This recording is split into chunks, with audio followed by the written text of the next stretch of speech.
ഞാൻ ഹോപ്പ് ചെയ്യാണ് 2-3 മാസത്തിനകം നിങ്ങൾ ജോലിയിൽ പ്രവേശിക്കുന്നത് ഒരു അന്തരീക്ഷം ഉണ്ടാകുന്ന കാര്യത്തിന് ദൈവത്തോട് പ്രാർത്ഥിക്കുന്നു. നമ്മൾ അതിനുവേണ്ടി പോരാടുകയും ചെയ്യും.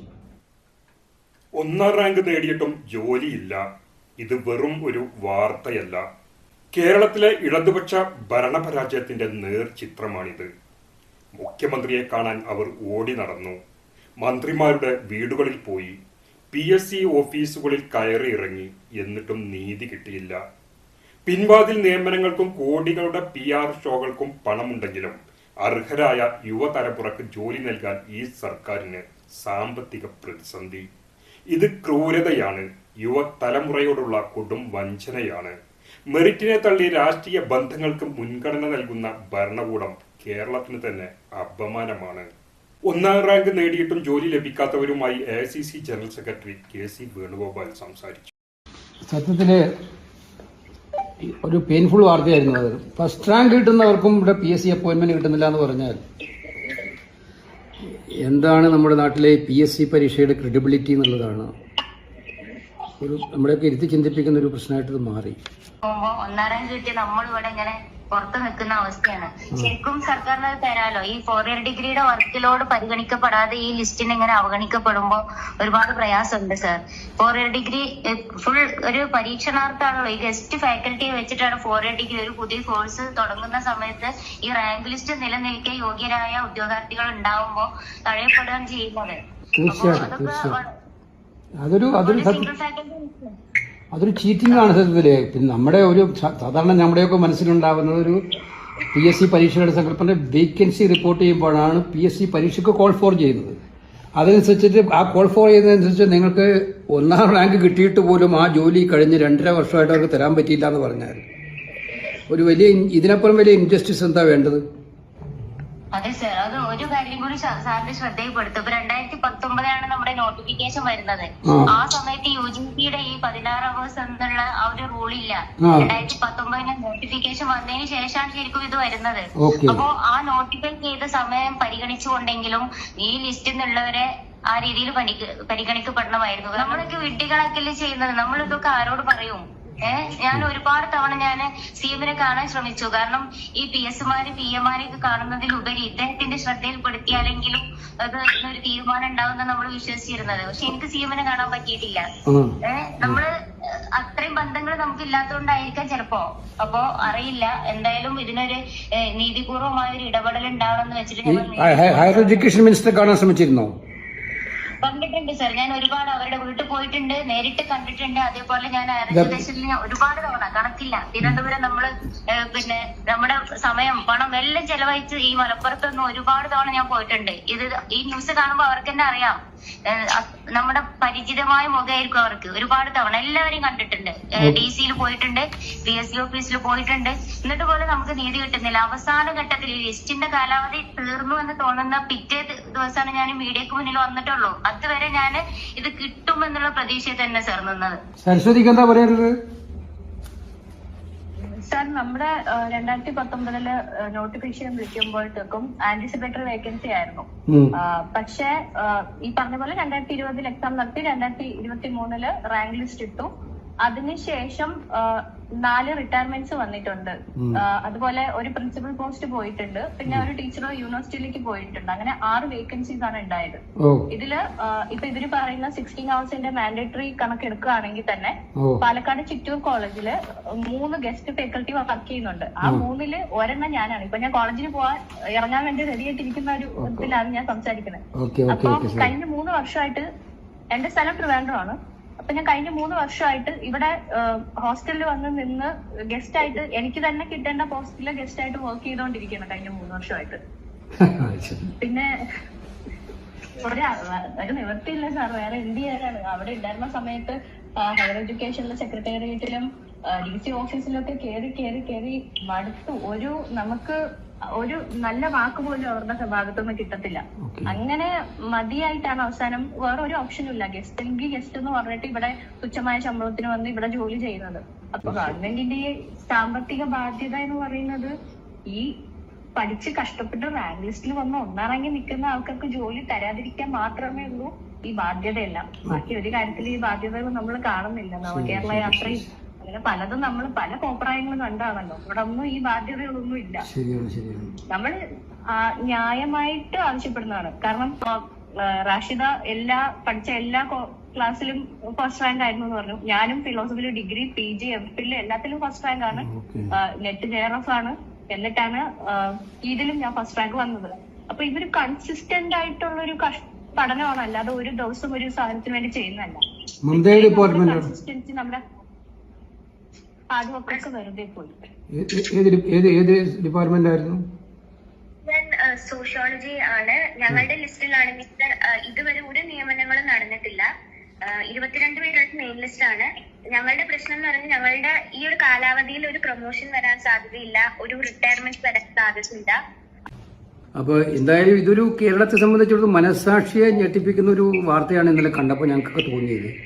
ഇതിനകത്ത് ശക്തമായിട്ട് ഞങ്ങളൊക്കെ നിങ്ങളുടെ കൂടെ ഉണ്ടാകും, പോരാടും. കാരണം ഇത് നിങ്ങളുടെ ഇത് വരുന്നതിന് രാഷ്ട്രീയത്തിന്റെ പേരിലല്ല, കേരളത്തിലെ ഏറ്റവും നന്നായി പഠിച്ച് 1ാം റാങ്ക് നേടിയ അവർക്ക് പോലും അപ്പോയിന്റ്മെന്റ് കിട്ടുന്നില്ല, നിയമനം കിട്ടുന്നില്ല എന്ന് പറയുന്നത് നമ്മളെ ഒരു നോക്കുകുത്തിയാക്കുന്ന സമീപനമായിട്ടേ നമുക്ക് കാണാൻ സാധിക്കുള്ളൂ. We are very serious on it. നമ്മൾ അതിനകത്ത് ഉന്നയിക്കേണ്ട വേദികളെല്ലാം ഉന്നയിക്കും, ശക്തമായിട്ട് മുന്നോട്ട് പോവുകയും അങ്ങനെ ഒരു കേരളത്തിൽ അതിനകത്ത് നിങ്ങൾക്ക് എന്തായാലും നീതി കിട്ടാൻ വേണ്ടിയുള്ള പോരാട്ടത്തിൽ ഞങ്ങൾ കൂടെ ഉണ്ടാവും, കൃത്യമായിട്ടും കൂടെ ഉണ്ടാവും. അത് വളരെ വ്യക്തമായിട്ട് ഇവിടെയും പാർലമെന്റിലും അതുപോലെ കേരളത്തിലെ വേദികളിലുമൊക്കെ തന്നെ ശക്തമായിട്ട് ഉന്നയിക്കും. Thank you. സംസാരിക്കാൻ താങ്ക് യു. ഞാൻ ഹോപ്പ് ചെയ്യാണ് 2-3 മാസത്തിനകം നിങ്ങൾ ജോലിയിൽ പ്രവേശിക്കുന്നത് ഒരു അന്തരീക്ഷം ഉണ്ടാകുന്നത് കാര്യത്തിൽ തന്നെ ദൈവത്തോട് പ്രാർത്ഥിക്കുന്നു. നമ്മൾ അതിനുവേണ്ടി പോരാടുകയും ചെയ്യും. Okay, thank you. PSC Urdu assistant professor പരീക്ഷയിൽ 1ാം റാങ്ക് നേടി 3 വർഷം കഴിഞ്ഞിട്ടും ഉദ്യോഗം ലഭിക്കാത്ത ഒരു ഉദ്യോഗാർത്ഥിയാണ് എനിക്കൊപ്പമുള്ളത്. M. റഷീദ, മലപ്പുറം കൂട്ടിലങ്ങാടി സ്വദേശിയാണ്. കഴിഞ്ഞ 3 വർഷമായിട്ട് കാത്തിരിപ്പ് തന്നെയാണ് അല്ലേ? എന്താണ് പറയാനുള്ളത്? 2023 ഫെബ്രുവരി 9 നമ്മുടെ ലിസ്റ്റ് വന്നിട്ടുള്ളത്. ഇപ്പോൾ 2026 3 വർഷം തികഞ്ഞു. ഫെബ്രുവരി 7 2 ദിവസം മുമ്പായിരുന്നു ലിസ്റ്റ് കട്ടാവേണ്ട ഡേറ്റ്. അപ്പോൾ ഒരുപാട് എന്താ പറയേണ്ടതെന്ന് അറിയില്ല. നമ്മൾ ഈ 3 വർഷത്തിൻ്റെ പിന്നാലെ തന്നെയായിരുന്നു. കാരണം എനിക്ക് ഉള്ളൊരു സങ്കടം എന്താണെന്ന് വെച്ചാൽ 2012 ഇത് ഞാൻ PG കഴിഞ്ഞിറങ്ങിയ സമയത്ത് എനിക്ക് 3ാം സെമസ്റ്ററിൽ തന്നെ ഞാൻ നെറ്റ് പാസ്സായിട്ടുണ്ട്, ക്വാളിഫൈഡ് ആണ്. 2012 നോട്ടിഫിക്കേഷൻ വന്നു. അന്നത്തെ കോളേജിൽ നിയമനത്തിന് വേണ്ടിയുള്ള നോട്ടിഫിക്കേഷൻ വന്ന സമയത്ത് ഞാൻ അപേക്ഷിക്കാൻ പോകുമ്പോൾ ഇനെലിജിബിൾ എന്ന് കാണിക്കുന്നുണ്ട്. അപ്പോൾ ഞാൻ എന്താണ് ഇതിൻ്റെ കാരണമെന്ന് അന്വേഷിച്ചപ്പോൾ 23 വയസ്സ് തികയണം എന്നുള്ളതായിരുന്നു അതിൽ എഴുതി കാണിച്ചത്. അപ്പോൾ ഏറ്റവും കൂടുതൽ സങ്കടപ്പെട്ടു. നെറ്റ് കിട്ടിയിട്ട് നമുക്ക് അന്ന് അപ്ലൈ ചെയ്യാൻ പറ്റിയില്ല. കൂടെയുള്ളവരൊക്കെ അപ്ലൈ ചെയ്തു. അപ്പോൾ 1ാം റാങ്കിലാണ് ഞാൻ ഡിഗ്രിയും PGയും എല്ലാം പാസ്സായിട്ടുള്ളത്. അപ്പോൾ നമ്മൾ പഠിച്ചിറങ്ങിയ സമയത്ത് ആ ഫ്രഷ്നെസ്സിൽ ഇത് എഴുതാൻ പറ്റിയില്ല എന്നുള്ളത് വലിയൊരു സങ്കടകരമായ കാര്യമാണ്. അതിനുശേഷം 2019 ഞാനിപ്പോൾ ഉൾപ്പെട്ടുള്ള റാങ്ക് പട്ടികയുടെ നോട്ടിഫിക്കേഷൻ വന്നത്. അപ്പോൾ അത് വന്നു. 2021 എക്സാം നടന്നത്. അപ്പോൾ ഈ നോട്ടിഫിക്കേഷൻ വന്ന് ഞാൻ അപേക്ഷിച്ചത് മുതൽ എനിക്കറിയാം നന്നായിട്ട് കഷ്ടപ്പെടേണ്ടി വരും. കാരണം ഞാൻ അതൊക്കെ വിട്ടു, നമ്മളെ ടച്ച് വിട്ടു. 2016 ഞാൻ ഒരു പാർട്ട് ടൈം PSCയിൽ ജോലി ചെയ്തുകൊണ്ടിരിക്കുകയാണ് ഇപ്പോൾ.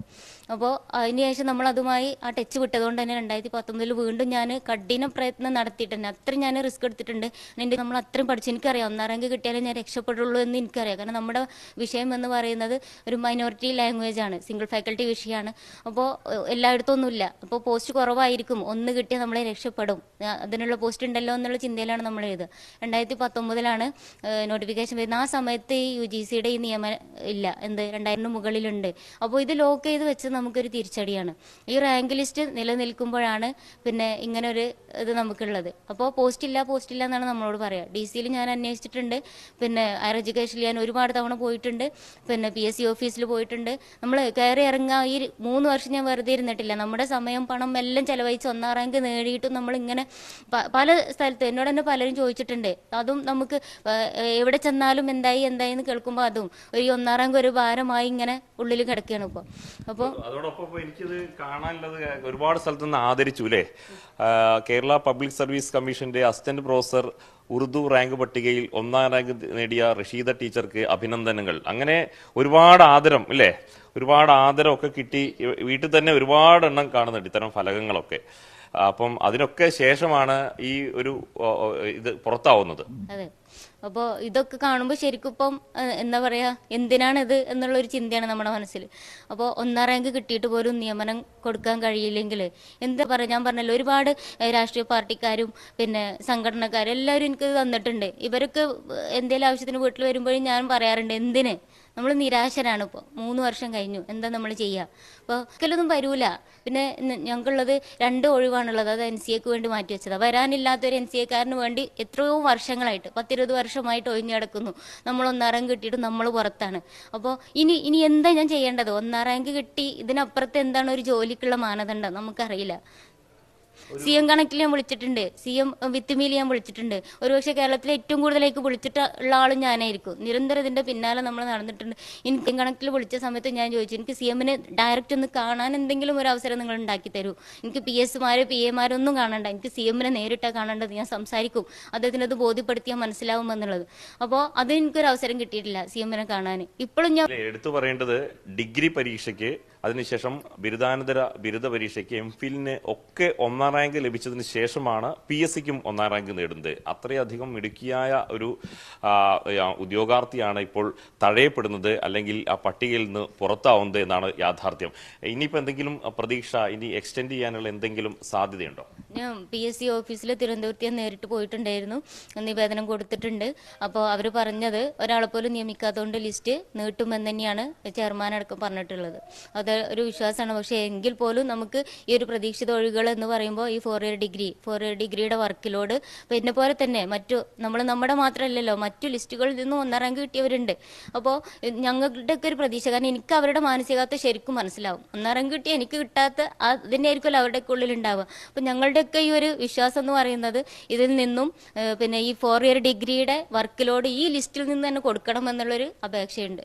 അതോടൊപ്പം ഇതിലൊന്നും കാര്യമില്ല, ഇപ്പോൾ വരുന്ന ഈ വാർത്തകളിലൊന്നും അടിസ്ഥാനമില്ല എന്ന് പറഞ്ഞ് കഥകൾ സമൂഹ മാധ്യമങ്ങളിലൊക്കെ പ്രചരിക്കുന്നുണ്ട്. ശ്രദ്ധയിൽപ്പെട്ടിട്ടുണ്ടോ? അത് വേദന ഉണ്ടാക്കുന്നുണ്ടോ? ഞാനൊന്ന് കണ്ടു, ഭയങ്കര വിഷമം തോന്നിയിട്ടുണ്ട്. കാരണം പല ഫേസ്ബുക്ക് പോസ്റ്റുകളിലും ഇന്ന് വന്ന മനോരമ ന്യൂസിൽ വന്നത് അടിസ്ഥാനരഹിതമാണെന്ന് പറയുന്നുണ്ട്. ഒരിക്കലും അതങ്ങനെയല്ല, അടിസ്ഥാന വിരുദ്ധമല്ല.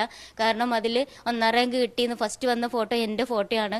അപ്പോൾ അതൊരിക്കലും നമുക്ക് അംഗീകരിക്കാൻ കഴിയില്ല. ഇത്തരം അവർ നടത്തുന്നതാണല്ലോ ശരിക്കും കുപ്രചരണം എന്ന് പറയുന്നത്. നമ്മൾ ഒറിജിനൽ ഒരു വാർത്ത കൊടുത്തിട്ട് അത് ഫേക്കാണ് എന്ന് പറയുന്നത്, അത് ശരിക്കും നമുക്ക് അക്സെപ്റ്റ് ചെയ്യാൻ കഴിയില്ല. അത് തികച്ചും രാഷ്ട്രീയപരമായിരിക്കാം. എന്തായാലും ഞങ്ങളതിലൊന്നും എന്ത് ചെയ്യുന്നില്ല, തളർന്ന് പിന്നോട്ട് പോകണമെന്നില്ല. ഇനി പിന്നെ ആര് ചോദിച്ചു കഴിഞ്ഞാലും എനിക്ക് പറയാനുള്ളത്, നമ്മൾ 1-ാം റാങ്ക് വാങ്ങി അതിനപ്പുറത്ത് എന്താണ് ഇതിന്റെ മാനദണ്ഡം എന്ന് സർക്കാർ പറയട്ടെ, അല്ലെങ്കിൽ ബന്ധപ്പെട്ട ഡിപ്പാർട്ട്മെന്റ് പറയട്ടെ. 1-ാം റാങ്കിനപ്പുറം എന്താണ് നമ്മൾ പരീക്ഷ നടത്തിയെന്നൊരു ചോദ്യം അല്ലേ?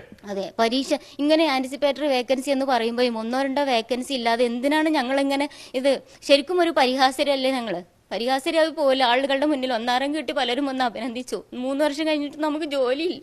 അപ്പൊ എന്തിനാ ഞങ്ങൾ ഇങ്ങനെയാണ് മാനസികമായി തളർത്തൽ അവർ ചെയ്യുന്നത്? എന്തിനാ ഞങ്ങൾക്ക് ഇങ്ങനെ ഒരു ലിസ്റ്റ് തന്നിട്ട് എന്തിനാ ഞങ്ങളിങ്ങനെ പരിഹാസ്യരാക്കിയത് അവർ? അതാണ് എനിക്ക് ചോദിക്കാനുള്ളത്. അല്ലെങ്കിൽ നടത്തണ്ടായിരുന്നു, നോട്ടിഫിക്കേഷൻ കൊടുത്തിട്ട് ഒരു ലിസ്റ്റ്, ഒരു വേക്കൻസി ഉണ്ട് എന്ന് അറിഞ്ഞിട്ട് എക്സാം നടത്തിയാൽ പോരെ. ഇന്ന് ഇത്രയും പ്രശ്നമില്ലല്ലോ. നമ്മളെ സമയം അതിനൊന്നൊരു വാല്യൂ ഇല്ലേ? ഒരുപാട് കഷ്ടപ്പെട്ട്, എനിക്കറിയാം എൻ്റെ പഠനകാലം എന്ന് പറയുന്നത്, ഞാനിപ്പോൾ 2012 വരെ നിരന്തരം പഠിച്ചുകൊണ്ടിരുന്നു. അതിന് ശേഷം കല്യാണത്തിന് ശേഷമാണ് ഈ BEd കഴിഞ്ഞത്. പക്ഷെ അതുവരെ ഞാൻ പഠിച്ചതും ഇതൊക്കെ കുട്ടികൾക്ക് ട്യൂഷൻ എടുത്തു, വേറെ മറ്റു പല ജോലികളും നമ്മൾ ചെയ്തിട്ടാണ് പഠനകാലം നമ്മൾ പൂർത്തിയാക്കിയത്. ഡോക്ടർ ആവണമെന്ന് ആഗ്രഹിച്ചു, പണമില്ലാത്തതിൻ്റെ പേരിലാണ് നമ്മൾ ഒരു ഹാർഡ് സബ്ജക്റ്റ് എടുത്ത് പഠിച്ചു വന്നത്. അപ്പോൾ ഇത്രയൊക്കെ കഷ്ടപ്പെട്ട് നമ്മളെ വീട്ടുകാർ ഒരുപാട് പ്രയാസപ്പെട്ടിട്ടുണ്ട്. ഞാനൊക്കെ ഒരു ബിലോ പോവർട്ടിയിൽ പെട്ട ഒരു കുടുംബത്തിൽപ്പെട്ട കുട്ടിയാണ് ഞാൻ. അന്ന് പഠിച്ചു വന്നത്. അതൊക്കെ ആലോചിക്കുമ്പോൾ നമുക്ക് ഒരുപാട് സങ്കടം തോന്നുന്നു സാർ. എന്തിനാണ് ഈ രീതിയിൽ നമ്മൾ തഴയപ്പെടുന്നത്? ഒരു പരിഹാരം ഉണ്ടാവുമെന്ന് തന്നെയാണ് ഇപ്പോഴും ഞാൻ പ്രതീക്ഷിക്കുന്നത്. എന്താണെങ്കിലും PSCക്ക് 1-ാം റാങ്ക് ലഭിച്ചിട്ട് പോലും അതിന്റെ കാലാവധി കഴിഞ്ഞിട്ടും പ്രവേശനം ലഭിച്ചില്ല എന്ന വലിയൊരു വേദനയാണ് M. റഷീദ പങ്കുവയ്ക്കുന്നത്. മലപ്പുറം ഒരു പ്രധാനപ്പെട്ട കാര്യം കൂടെ പറയാനാണ് നിങ്ങളെ വിളിച്ചത്. കേരളത്തിൽ ഇന്നലെ പുറത്തു വന്നൊരു വാർത്ത സത്യത്തിലൊരു ഷോക്കിംഗ് ആയിപ്പോയി. വളരെയേറെ അത് വാർത്ത വായിച്ചിട്ട് മനസ്സിനകത്ത് പെയിൻഫുൾ ആയിട്ടുള്ളൊരു അനുഭവം ഉണ്ടായി.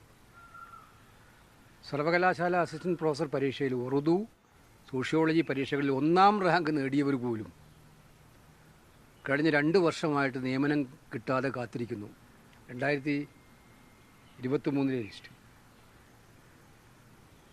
സത്യത്തിൽ കേരളത്തിൽ എന്താണ് സംഭവിക്കുന്നുള്ളതിൻ്റെ ഒരു വ്യക്തമായ ചിത്രമാണിത് കാണുന്നത്. ഞാനിപ്പോൾ അവരോട് 3 പേരോടും സംസാരിച്ചു. റഷീദ, സരസ്വതി, അതുപോലെ തന്നെ മമത. ഒരാളെ കിട്ടിയില്ല. ഇവരെല്ലാം 1ാം റാങ്കുകാരാണ്. ഈ പബ്ലിക് സർവീസ് കമ്മീഷൻ നടത്തുന്ന പരീക്ഷകളിൽ 1ാം റാങ്ക് നേടുന്നവർക്ക് പോലും നിയമനമില്ലെങ്കിൽ കേരളത്തിലെ യുവാക്കളെ എത്രമാത്രം വഞ്ചിക്കുകയാണ് ഈ സർക്കാർ ചെയ്യുന്നത്. ഒരു ഭാഗത്ത് പിൻവാതിൽ നിയമനം അരങ്ങ് തകർക്കുകയാണ്. താൽക്കാലിക നിയമനങ്ങൾ വ്യാപകമായിട്ടുണ്ട്. ഇപ്പോൾ ഇന്നത്തെ മാധ്യമങ്ങൾ വായിച്ചാലും താൽക്കാലിക നിയമനങ്ങൾ നടക്കുകയാണ്. ദ്രുതഗതിയിൽ ഇമ്മീഡിയറ്റായിട്ട് പൂർത്തിയാക്കണം എന്ന് പറഞ്ഞിരിക്കുകയാണ്. താൽക്കാലിക നിയമനത്തിൽ നിയമിച്ചവരെ സ്ഥിരപ്പെടുത്താനുള്ള നടപടികൾ സ്വീകരിക്കുകയാണ്. മറുഭാഗത്ത് കഷ്ടപ്പെട്ട് പഠിച്ച് 1ാം റാങ്ക് നേടിയ വിദ്യാർത്ഥികൾ എല്ലാ പരീക്ഷകളിലും അവരോട് ഞാൻ സംസാരിച്ചപ്പോൾ BA, MA തുടങ്ങിയ എല്ലാ പരീക്ഷകളിലും അവർ ആ ട്രാക്കിൽ കാണുന്നു 1ാം റാങ്ക് മേടിച്ചവരാണ്. അവർക്ക് പോലും ജോലിയില്ലാത്തൊരു നാടായിട്ട് കേരളം മാറുമ്പോൾ പബ്ലിക് സർവീസ് കമ്മീഷൻ പരീക്ഷയുടെ വിശ്വാസ്യത എന്താണ്? ക്രെഡിബിലിറ്റി എന്താണ്? എന്തിനാണ് കുട്ടികൾ നമ്മൾ അഭ്യസ്തവിദ്യരായിട്ടുള്ള യുവാക്കൾ ഏറെയുള്ള കേരളത്തിൽ ഇതൊരു കേസ് മാത്രമല്ല, ഇതൊരു സാമ്പിളാണ്. റാങ്ക് നേടുന്നവർക്ക് പോലും കൊടുക്കാൻ പറ്റാത്ത അന്തരീക്ഷം ഉണ്ടാകുന്നു. സാമ്പത്തിക പ്രതിസന്ധിയാണ് പറയുന്ന കാരണം എന്ന് പറഞ്ഞാൽ മറ്റെല്ലാത്തിനും ഇവർക്ക് സാമ്പത്തികമുണ്ട്. എന്ത് നടത്താനും സാമ്പത്തികമുണ്ട്, ദൂർത്ത് നടത്താൻ സാമ്പത്തികമുണ്ട്, PR എക്സസൈസിന് വേണ്ടി സാമ്പത്തികമുണ്ട്. ഇപ്പോൾ ഞാൻ ഏറ്റവും ഒടുവിൽ അറിഞ്ഞത് നിങ്ങളുടെ ചാനലുകൾക്കെല്ലാം കിഫ്ബി വഴി പൈസ കിട്ടിക്കൊണ്ടിരിക്കുകയെന്നാണ് ഞാൻ കേട്ടത്. കിഫ്ബി വഴി പ്രചരണത്തിന്. ആയിക്കോട്ടെ, പരസ്യം അതിന് പൈസയുണ്ടല്ലോ, പരസ്യത്തിന് പൈസയുണ്ടല്ലോ സർക്കാരിന്. പാവപ്പെട്ട കുട്ടികൾക്ക് കൊടുക്കാൻ 1ാം റാങ്ക് മേടിച്ചവർക്ക് പോലും ജോലി കൊടുക്കാനില്ല എന്ന് പറഞ്ഞാൽ സമൂഹ മനസ്സാക്ഷിയെ തന്നെ ഞെട്ടിപ്പിക്കുന്ന ഒന്നാണ് എന്നുള്ളൊരു സംശയമില്ല.